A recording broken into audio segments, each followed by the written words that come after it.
Y buen negocio. Muchas gracias. Un abrazo. Muchas gracias a vosotros. 9:36 de la mañana. Está hablando Christine Lagarde alrededor de la situación económica y con todo este escenario que están viendo. Complicado no.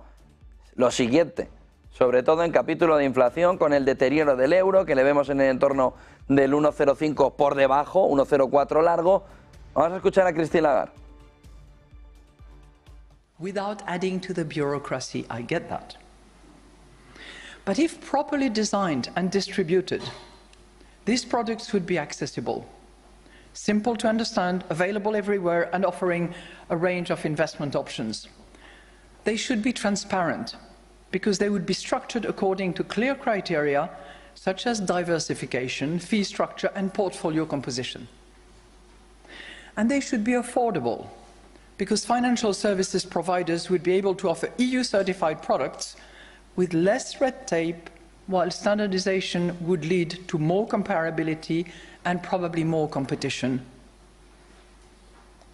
Both effects would probably bring down the fees. The attractiveness of the European standard should also be enhanced by harmonizing tax incentives across countries.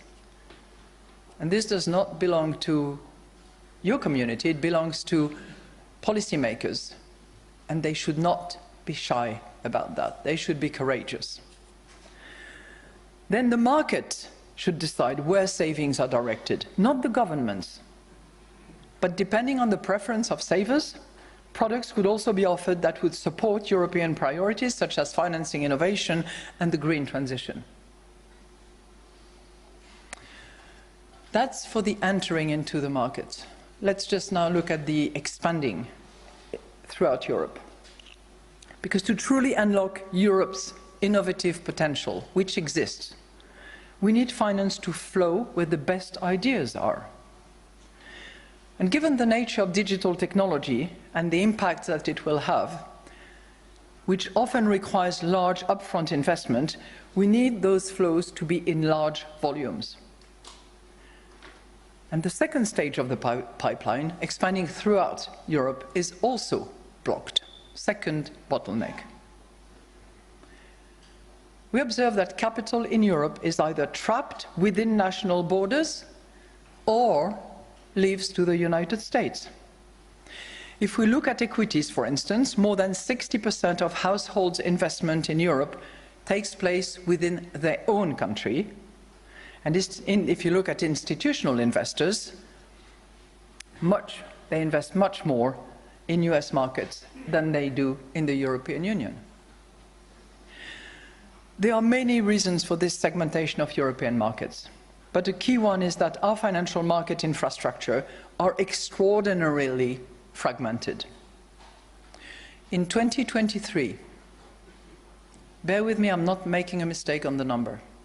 In 2023, there were 295 trading venues in the European Union. 295. There were 14 central counterparties and 32 central securities depositories. I was going to bring a slide, but it's not done for the president of the ECB, so I did not. But I have a drawing that I will frame in the hope that within a few years it is a little less artistic. And that drawing includes the 295 and the 14 and the 32. And it makes for a beautiful drawing, but not a very simple sector to navigate. In the United States, there are only 2 securities clearing houses and 1 CSD. Now, many CCPs and CSDs belong to pan-European cross-border groups, but national exchanges remain largely separate, despite some technical synergies like consolidated order books.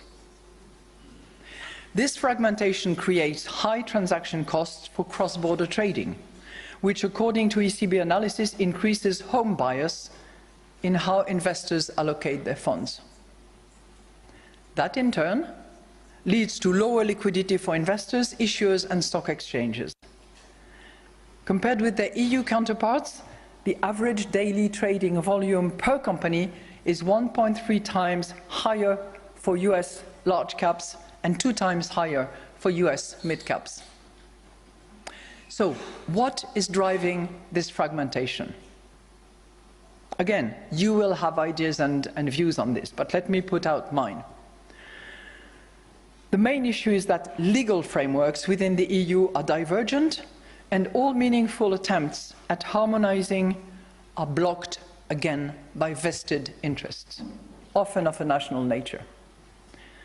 And national authorities tend to exacerbate rather than reduce this problem. For instance, there are some member states that mandate the use of national CSDs for issuing securities under national law or for settling primary issuances of sovereign funds. This mélange of different regimes and enforcing parties severely limits the ability of exchanges and CSDs to integrate their national platforms, even within cross-border groups.